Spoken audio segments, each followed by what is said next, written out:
श्री लालजू महाराज की पावन पवित्र लीला का जो श्रवण मात्र से भगवत प्राप्ति कराती है। प्रातःकालीन बेला है, लालजू महाराज को जगाया मैया ने, जगा करके सबसे पहले भोग लगाया माखन मिश्री। लाला है ना, रात्रि में सोए हैं, मुख प्रक्षालन करके भोग लगाया और कहा चलो स्नान करो चल करके। तो लालजू महाराज जैसे छोटा बालक, स्नान के लिए नहीं, स्नान के तो बैठे हैं और एक छोटी सी स्वर्ण की कलसिया में अनुकूल जल चुपचाप लाई और चौकी पे बैठी ऊपर से डाल दिया। वो ऐसे एकदम जैसे छोटा बालक ऐसे करता है। बहुत सुंदर कुंतिल केश हैं, वारी धारा, जल की धारा स्वर्ण के कलश से मैया डाल, नेत्र कपोल स्कंद उदर अभिषेक होता चला जा रहा है। श्री कृष्ण चंद्र जी का एक कलशिया से ही स्नान हो पाया क्योंकि भाग पड़े। फिर मैया पकड़ के लाती है, अब नहीं डालूंगी, जल नहीं डालूंगी, पर पुछवा तो ले, तेरा शरीर गीला है। बहुत कोमल वस्त्र से लालजू के शरीर को अब पोंछती है।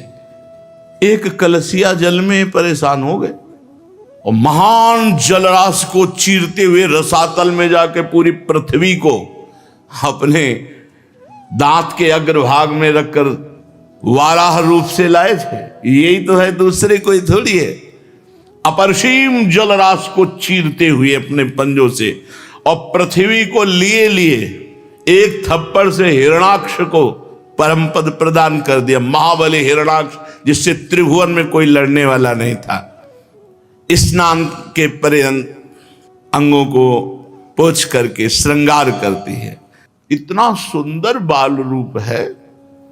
अब वो जितना भजन करोगे उतना ही भाव में आएगा। ऐसे तो आंख मूंदोगे तो अंधकार दिखाई देगा, नहीं तो भजन करो तो खुली आंख हो, या वैसे जैसे चाहो वही शोभा, वही चरणारविंद, जैसी भावना करो वैसे भाव में। अब वस्त्र धारण कराए, पीत वस्त्र, पीतांबर, झगुलिया, छोटी धोती, करधनी, पायजेब, नूपुर रुंझुन रुंझुन कर रहे।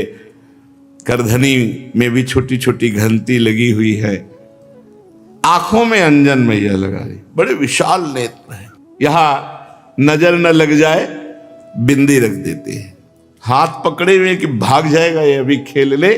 श्रृंगार किया और कहा लाला भोजन की रुचि है, चलो। विविध पकवान पहले से ही, और खास बात है मैया किसी भी दासी से नहीं बनवाती, शास्त्रों दासियां हैं। यहां तक कि मैया लाला की जो गौएं हैं पद्मगंधादि, स्वयं उनको चारा देती है, स्वयं दूहती है, स्वयं वो दही जमाती है, स्वयं मक्खन निकालती। दास दासियों को जो लालजू पसंद करते हैं वो छूने भी नहीं देती। लालजू के लिए पहले ही भोग बना रखा है। सेवा की यही प्रधानता है, जब तक शरीर में दम हो तब तक स्वयं ना अपने शरीर की किसी से सेवा कराए, ना अपने ठाकुर की सेवा कराए। स्वयं अम्बरीश जी अपने हाथ से पोछा लगाना, सोनी लगाना, ये से तो सुदर्शन चक्र अम्बरीश जी की सुरक्षा में था। ये जैसे ठाकुर जी की सेवा पैसा दे के कराई जाती तो ठाकुर जी पैसा और दे देते हैं। ठाकुर जी मिलने वाले नहीं है, बात समझ लो। विश्वपति विश्वंभर भगवान हाथ पकड़े हुए यशोदा मैया ले गई, सुंदर आसन पर बिछाया, आगे चौकी लगाई। ये ला दधी ले, ये मुरब्बा, ये अमुक, सुटी सरस जलेबी बोरी, ये रस भरी जलेबी। प्रसाद पाने के लिए तो जबान में पानी आ ही जाना चाहिए।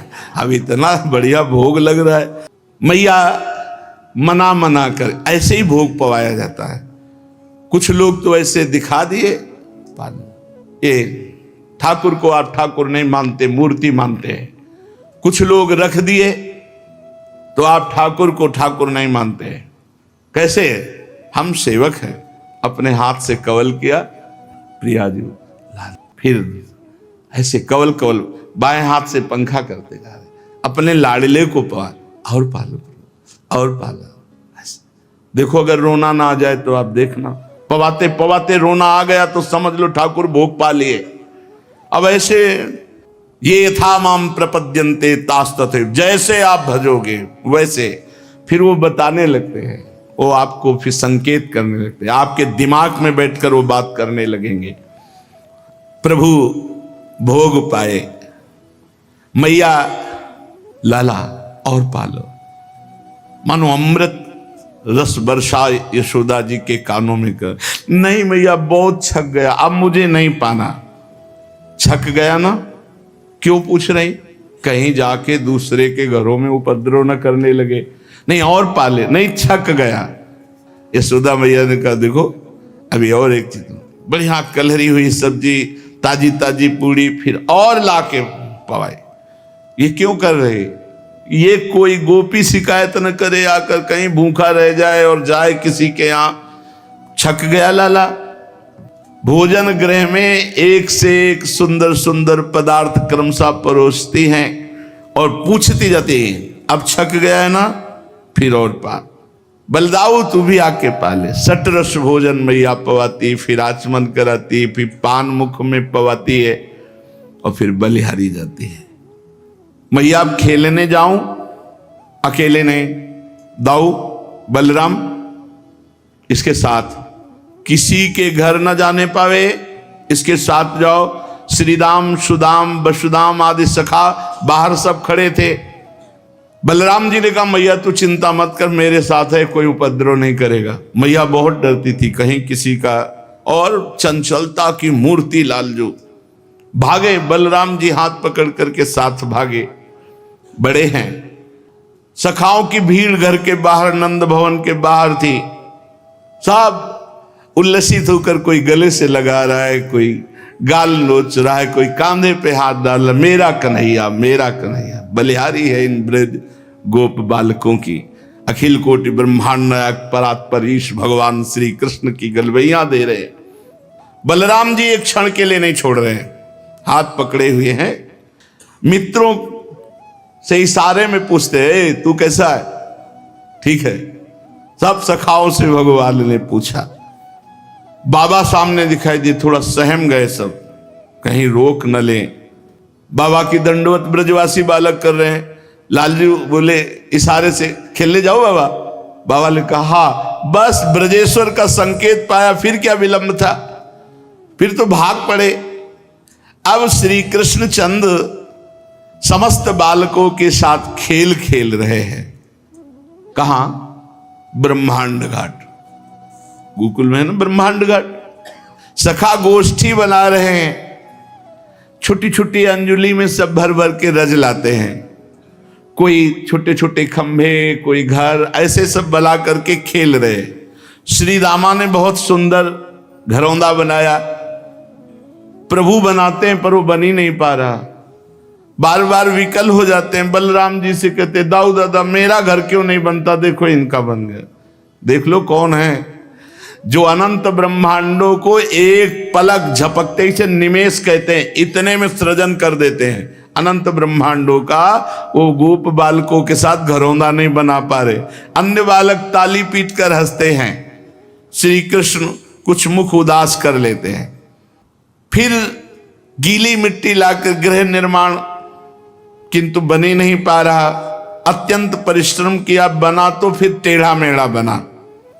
बलराम जी कहते तू चिंता मत कर, मैं बना देता हूं, और साथ में लग करके बलराम जी बनाते हैं। बड़ी चिकनी मिट्टी बनाते बनाते ऐसा लगा कि थोड़ा स्वाद भी तो लिया जाए, एकदम मलाई जैसी मिट्टी। इनके एक सेकेंड के संकल्प से अनंत ब्रह्मांडों का सृजन हो जाता है। वो प्रभु घरौंदा नहीं बना पा रहे, एकांत ऐसे मिट्टी लियो, एकांत में जाके यमुना किनारे ब्रह्मांड घाट में बैठे हो, आराम से ब्रजरज पार है। ठाकुर जी ब्रजरज पार है। दाऊ दादा की दृष्टि गई, कहां गया, वो तो दिखाई नहीं दे रहे। अब गए तो यमुना की तरंगों को देख देख कर जैसे कोई सतुआ पाता है ना, ऐसे ब्रजरज पा रहे हैं। देखो ठाकुर जी ने ब्रजरज पाई, भगवान बलराम जी दौड़ के हाथ पर, ये क्या तने मिट्टी खाई? बोल रहे नहीं, मैंने नहीं खाई। क्यों? झूठ क्यों बोल रहे? क्योंकि मिट्टी खाई। अरे अनंत ब्रह्मांड उनके उदर में वास करते, क्या नहीं खाया? सब कुछ उन्हीं के अंदर है, सब कुछ उन्हीं के अंदर विराजमान। वो मिट्टी भी तो वही है, पंचभूतों में जो पृथ्वी है वो भी तो यही है, भगवत स्वरूप सब कुछ है। सर्वम खलमिदम ब्रह्मणे नास्ति किंचन वासुदेवा सर्वमिति, सब कुछ वासुदेव ही है। तो क्या खाया? भगवान ने कहा नहीं। दाऊ दादा ने कहा अब तो तुम्हारी पिटाई पक्की।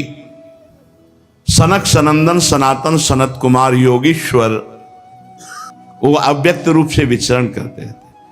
दाऊ दादा हाथ पकड़े ये ना कर रहे हैं, इस शोभा को वो गुप्त रूप से देख रहे हैं। पूज्य राधा बाबा लिख रहे, सनक सनंदन सनातन सनत कुमार 5 वर्ष की आयु के वो गुप्त रूप से देख रहे हैं अखिल कोटि ब्रह्मांडों के स्वामी प्रभु कैसी लीला। दाऊ दादा आज तो तुम पिटोगे, आज तुमने तो भय युक्त और ऐसे मुंह में रज पूरी भरी गीली मिट्टी, नहीं मैंने नहीं पाई। सनक सनंदन सनातन शरद कुमार सोच रहे हैं अगर ये एक दाऊ दादा पकड़ के ले जाएं उधर तो फिर हम इनकी चरण रज माथे पे धारण करें। कृपा सागर श्री कृष्ण चंद्रजू समझ गए और छुटा के हाथ भागे ऊपर की तरफ। दाऊ दादा महाबलशाली दौड़ करके पकड़ लिया। खेल खत्म, सब सखा अपने अपने घर जाओ। आज इसने जो गलती की है, मिट्टी पाएगा, पेट में कीड़ा हो जाएगा, इसको कष्ट होगा, आज मैया से पिटवाएंगे हम। पकड़ा हाथ और घसीटते हुए लालजू को सब सखा घर ले गए। मैया मैया कहा था ना कि संभाल के रखना, एक क्षण चूक हो गई। देखो इतनी ढेर सारी मिट्टी गटक गटक के पाया है इसने ब्रह्मांड घाट से। मैया ने कहा ए चंचल, तूने अनुचित चेष्टा क्यों? मिट्टी खाने वाली चीज तूने मिट्टी क्यों खाई? अगल बगल दबा के बोले मातर ना किमपि, मैंने कुछ नहीं किया। ये ऐसे झूठ बोल रहे हैं। मृत्तिका मत्ति स्म भवान, तूने मिट्टी खाई है? काइदम वदति, ये कौन कहता है? सर्वे एव तो सो वयसा, तुम्हारी अवस्था के सब बालक कहते हैं। प्रभु बोले नाहम भक्षित वानम्भु सर्वे मिथ्या विशंसिना, मैंने तो मिट्टी खाई नहीं, ये सब झूठ बोल रहे हैं, ये सब झूठ बोल रहे हैं। तो तवाप्यग्रजा सोयम व्यंजयंती तत्र किम वदिष्यसि, तुम्हारे बड़े भाई अग्रज बलराम जी कह रहे हैं ये भी झूठे बोल रहे हैं। यदि सत्य गिरस्तरि समक्षम पश्चिमे मुखम, यदि दाऊ दादा की बात पर, समस्त गोप बालकों की बात पर विश्वास है तो आप मेरे मुख को देख लीजिए, आपके सामने है। मेरा विश्वास नहीं तो देखो मेरे मुख को। अच्छी बात है, खोल अपना मुख, मैं देख लेती हूं कि तू सच्चा है या तेरे सखा और दाऊ दादा। श्री कृष्ण चंद्र के मुख की परीक्षा करने चली। अनंत ब्रह्मांडपति भगवान श्री कृष्ण ने जननी की आज्ञा का पालन करते हुए अपने श्री मुख को खोला।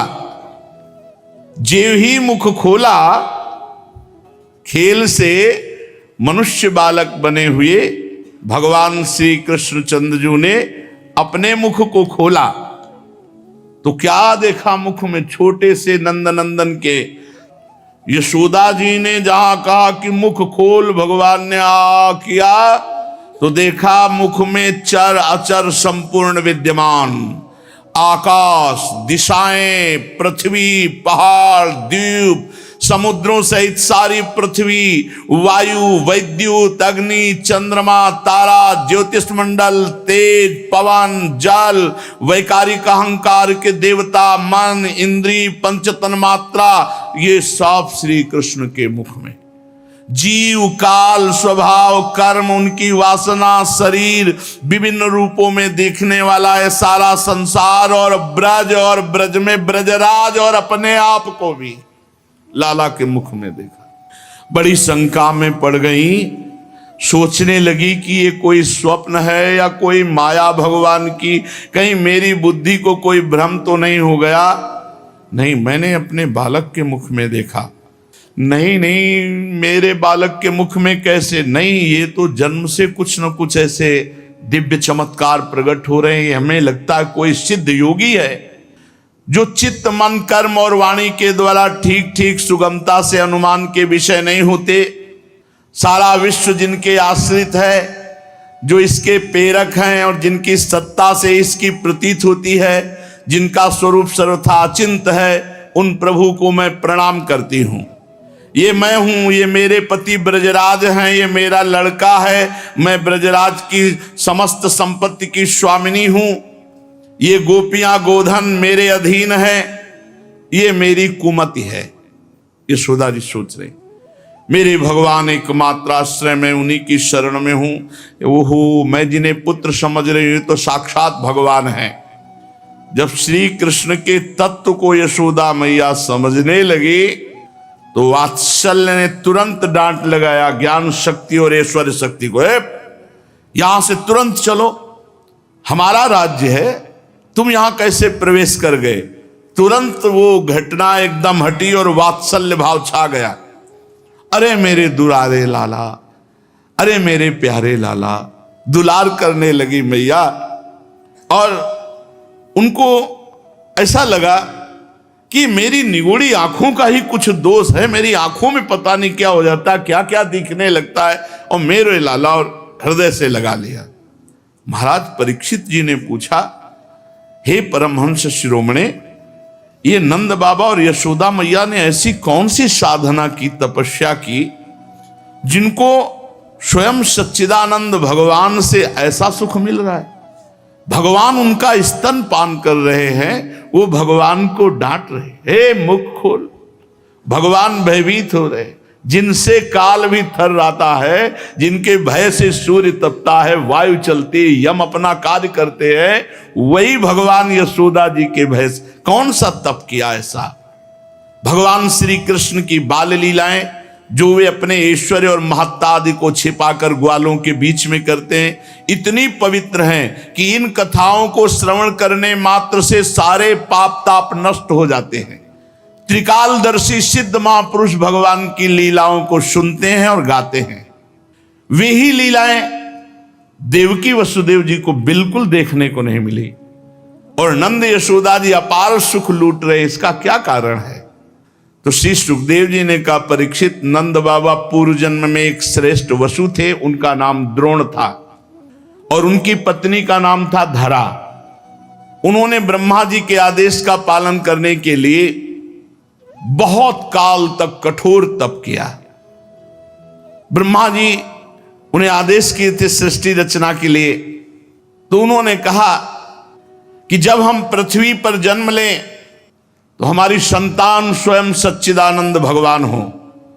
ऐसा कठोर तप करके आशीर्वाद मांगा, और हम उनकी अनन्य प्रेममयी भक्ति से युक्त हों। जो अनन्य प्रेममयी भक्ति संसारी प्राणियों को दुर्गतियों से पार करके महाप्रेम सुख प्रदान करती है। ब्रह्मा जी ने कहा ऐसा ही होगा। वही यशस्वी भगवान में द्रोण ब्रज में नंद बाबा के रूप में और उनकी पत्नी धरा यशोदा के रूप में हुई।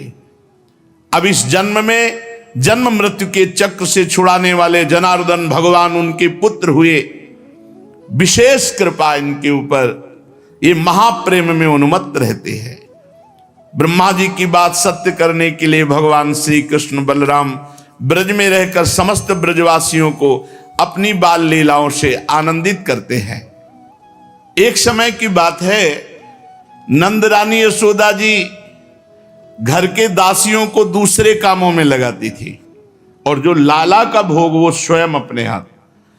तो आप लाला को मक्खन खिलाने के लिए अपने कर कमल से दही मथ रहे हैं।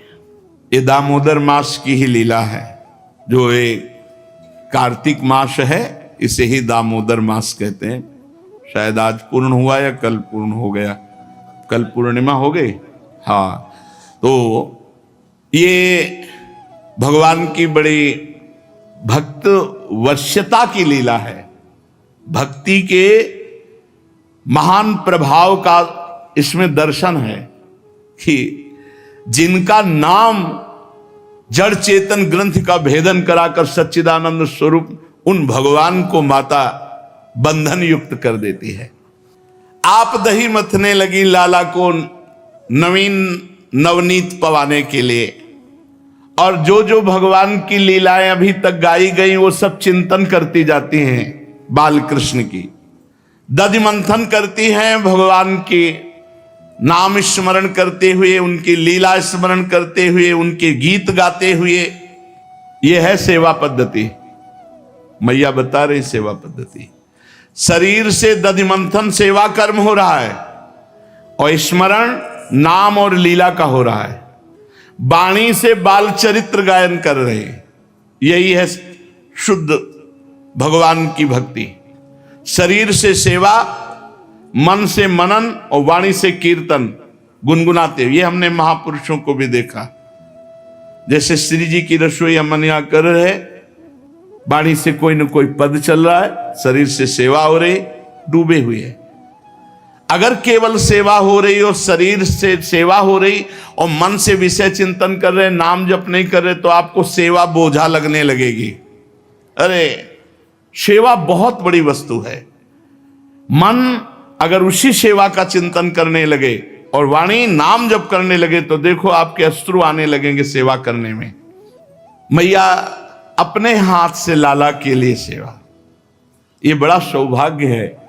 जिनको ये भाव रहता है कि हमारे हाथ से कुछ भोग लग जाए ठाकुर जी का, हमारे हाथ से ठाकुर जी की कोई सेवा बन जाए, ऐसा भाव चाहो तो कोई क्या, अपने घर में ठाकुर विराजमान करो, आठों पैर सेवा करो, दुलार करो, अपने संग सुलाओ, अपने संग उठाओ, खवाओ पियाओ, अपने ठाकुर जी है, रोज दुलार करो। स्थूल कटिभाग में रेशमी लहंगा पहने हुए मैया, ऊपर से चुनरी, और मैया इतने वात्सल्य में रहती है कि हर समय उनके वक्षा स्थल भींगे रहते हैं, कभी अश्रुओं से कभी दुग्ध से। वात्सल्य, वक्षा स्थल सदैव दुग्ध से भीगे रहते हैं वात्सल्य में, कभी आंसू बहते हैं। तो मैया नेति खींच रही है, अवस्था हो गई है, कुछ हाथ थकित होते फिर रुक जाती है, कृष्ण फिर खींचने लगते। हाथ के कंगन, कानों के कर्णफूल हिल रहे, मुख पर पसीने की बूंदें, चोटी में मालती के पुष्प गिर रहे। सुंदर भौहों वाली यशोदा मैया लालजू के चिंतन करते हुए दही मथ रही।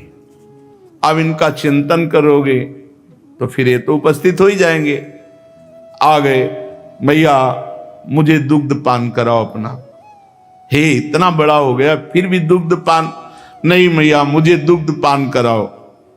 यद्यपि माता के हृदय में अत्यंत वात्सल्य आनंद, नहीं अभी तू अभी बैठ, पहले दही मत ले, मथानी पकड़ ले। हो गई साधना, साधना हो गई, रुक जाओ। अब साध्य को दुग्ध पान करा के उसका स्वाद लीजिए।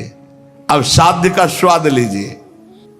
हृदय में लीला की सुख की स्मृति, हाथों से दधि मंथन, मुख से लीला गायन।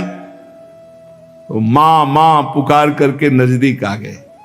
मैया तू बड़ा चपल है, बड़ा चंचल है, अरे मथानी छोड़ दे। चढ़ गए, गोद पे चढ़ गए। नहीं भालेगा, अपने अमृत में वक्षा स्थल से दुग्ध पान कराने लगे और मुस्कुरा मुस्कुरा करके लाला के मुख की तरफ देखे। धन्य है, धन्य है। ब्रह्मा जी को भी वो सुख नहीं प्राप्त है जो यशोदा मैया को। बीच बीच में लाला मुस्कुरा देते हैं मैया की तरफ, तो उनके कपोल से चुंबन करते, मेरा लाला।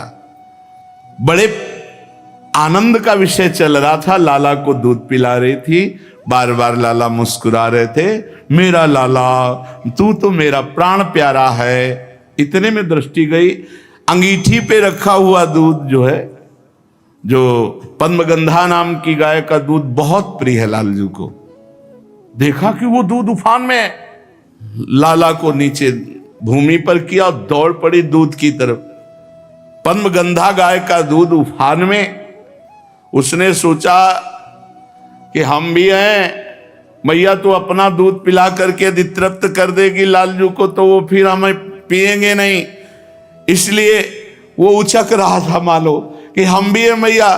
तो मैया ने सोचा उफान आ जाएगी, दूध बाहर चला जाएगा, लाला को दूध पिलाना बंद करके भूमि पर प्रभु के ओठ क्रोध से युक्त होकर फड़कने, मेरा प्राण मेरा जीवन, और ढकेल दिया हमको धरती पे और दौड़ पड़ी दूध के लिए। ये यहां भी एक शिक्षा मिलती है, अपने प्यारे की प्यारी वस्तु प्यारे से भी अधिक प्यारी है। कल किसी ने हमसे प्रश्न किया कि आप तो श्री जी को बहुत प्यार करते हैं, लाल जी को, तो तुम क्या जानो, तुम हमारे हृदय की बात क्या जानो। श्री जी से अधिक लालजू को हम प्यार करते हैं। क्यों? क्योंकि मेरी प्यारी जू की प्यारी वस्तु है। स्वयं लाडली जू कहती है, कहां स्थान प्यारे के नैनन। और क्या कह रहे हैं लाडली जू, जब मेरी स्वामिनी के तन मन प्राण हूं से प्रीतम प्रीतम मेरे लिए मेरी स्वामिनी जू से भी बढ़कर के प्यारे लालजू है, क्योंकि मेरी स्वामिनी जू की सुख है। तद्भावोत्सवता परम भवत में तत्प्राण नाथे रति। आप क्या समझते हैं, यशोदा मैया ने लालजू को भूमि पे करके लालजू के प्रिय दुग्ध की रक्षा की जाके, मेरे लाला का प्रिय दुग्ध है, स्वामी के सुख की वस्तु स्वामी से भी बढ़कर हमारे लिए है। पर महाराज ओठ फड़कने लगे लालजू महाराज के, और छोटी छोटी दतुलियों से ओठ दबा ले। मैया कहती प्राण प्यारा जीवन धन मेरा लाला, और मुझे उतार के दूध की रक्षा में गई। प्रभु मंथन की जो माट थी, सिलवट्टा उठाया, प्रहार किया, पूरा फैल गया। और बनावटी आंसू, झूठे आंसू नहीं निकल रहे, आंसू के ऐसे। और दूसरे घर में जाकर के अकेले माखन खाने लगे, जो और दूसरा माखन का घर था वहां खाने लगे कि मानो मैं बहुत भूखा हूं। यशोदा जी उस दूध को उतार करके लौटी, आंगन में आई, पूरा सब। तो एक बार हंसी आई, बड़ा चंचल है, देखो एक क्षण में खींच गया और सब माट फोड़ दिया। है कहां, समझ गई लाला, खींच गया और देखने लगी तो एक उल्टे उखल पर खड़े होकर छीके से माखन ले लेकर सब खिड़की से बंदरों को पवा रहे थे। और चोर विसंकिते क्षणम, जैसे चोर संकित होके देखता है ऐसे देखते जाते थे।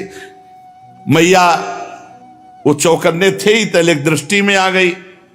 देखकर यशोदा जी को प्रभु एकदम उखल से पर सहसा कूदना, एक हाथ में छड़ी है, बड़े बड़े योगी जिनको पकड़ नहीं पाते, जब देखा छड़ी हाथ में उठाए तो फिर सोचा कूदने में जो लगेगा सो लगेगा, भागो। अब देख लो परब्रह्म परमात्मा है, ओखली से कूदने में डर है, जल्दी से कूद पड़े और डरते हुए भाग पड़े।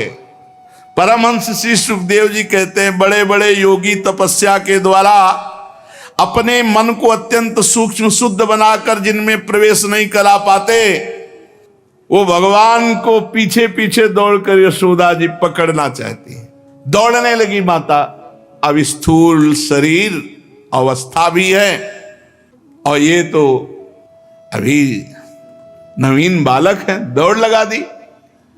पीछे छड़ी लिए मैया, रुक जा लाल। और हफ्ती भी जा रही, पसीना भी आ रहा है।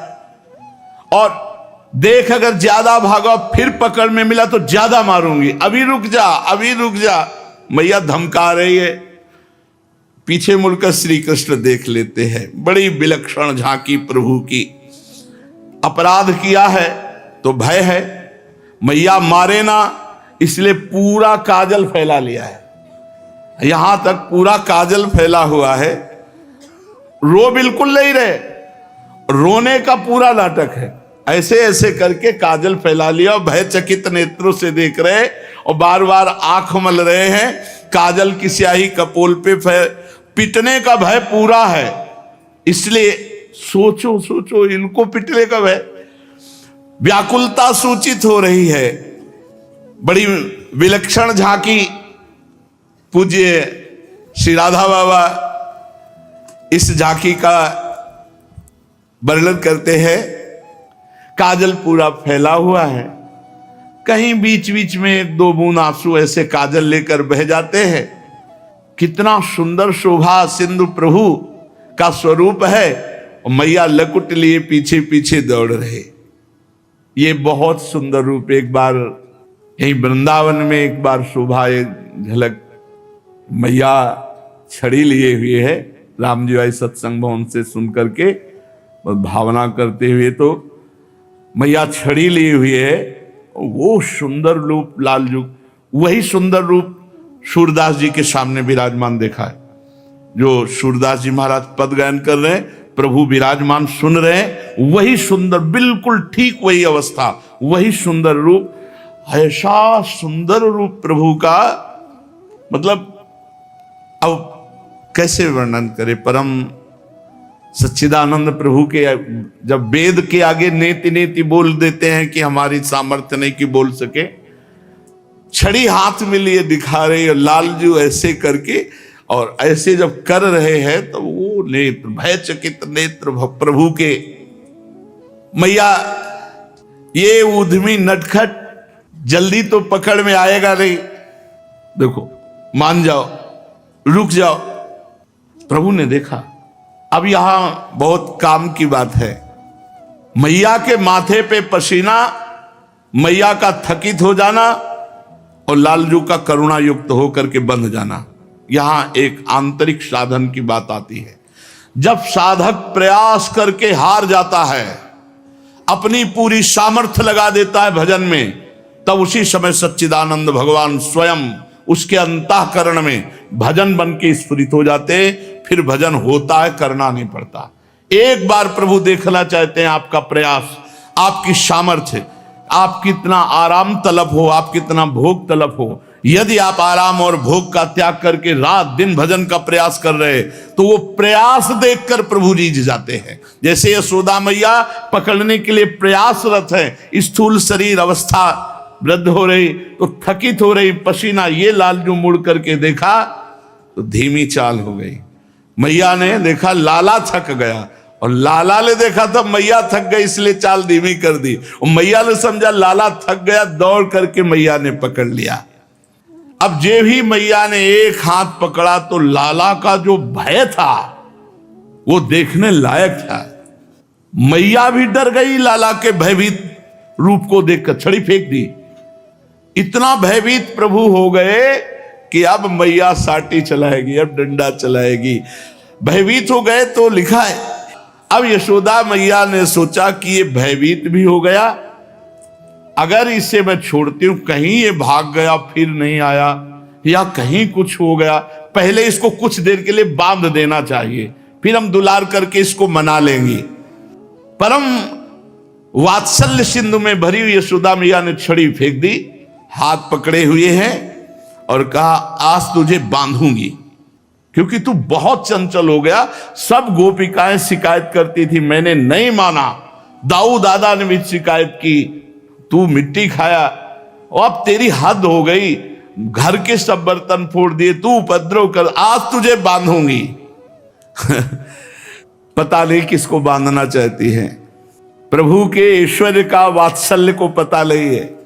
मैया मोए मार मत, अगर तुझे इतना भय है तो मटका क्यों फोड़ा, दही क्यों फैलाया। आज तुझे बांधूंगी और ऐसा बांधूंगी कि तुझे कोई नहीं छोड़ पाएगा, तू कभी उद्यम नहीं मचाएगा। भोले बन करके एकदम शांत ऐसे खड़े हो गए, क्योंकि अपराध क्या ही है। प्रभु की हर लीला में रहस्य है। ये बंधन लीला किसी के मोक्ष के लिए है, ये बंधन अपने बंधा करके किसी का मोक्ष करने के लिए तैयारी कर रहे हैं। मैया ने उनको बांधना शुरू किया। ऐसे जो भगवान हैं, जो बाहर भी हैं भीतर भी हैं, न जिनमें बाहर का भेद है न भीतर का भेद है, न जिनका आदि है न अंत है, जो अनंत हैं, जो इस जगत के पहले भी थे, जगत के रूप में भी हैं, जगत के बाद भी रहेंगे। बड़े बड़े योगी जन जिनका ध्यान, मुनि मन ध्यान धरत नहीं पावत। यशोदा मैया रस्सी से उखल में बांध रहे हैं। उद्यमी, नटखट, चंचल, अब तू ऐसे मानेगा। और पूरी रस्सी ऐसे 2 अंगुल छोटी, गांठ ही नहीं लग पा रही। सबकी हृदय गांठ खोलने वाले प्रभु में माया की ग्रंथि कैसे लग सकती? रस्सी की ग्रंथि। आवाज ये रही, दूसरी रस्सी लाना, जोड़ना पड़ेगा। ये माखन खा खा कर पेट बढ़ा लिया दामोदर, इसलिए बंधने में नहीं आ रहा। लाओ दूसरी रस्सी। दूसरी रस्सी, पहली वाली 2 अंगुल छोटी, इसमें गांठ लगाई, फिर 2 अंगुल छोटी। यह सोच रही हो क्या रहा है, इतने छोटे पेट में इतनी रस्सी कहां सब गायब हो जा रही। और रस्सी लाओ, फिर जोड़ी, फिर 2 अंगुल छोटी, और रस्सी लाओ, पूरे घर की रस्सी लग गई। लाला के उधर से रस्सी उखल तक पूरी ही नहीं पड़ी, 2 अंगुल, पूरे घर की रस्सी। नंद बाबा के घर कितनी रस्सी होंगी? एक गाड़ी भर तो रस्सी होगी, क्योंकि कितने कमोरी में मक्खन निकाला जाता होगा, कितने नोवा बंधने की रस्सी होंगी, कितने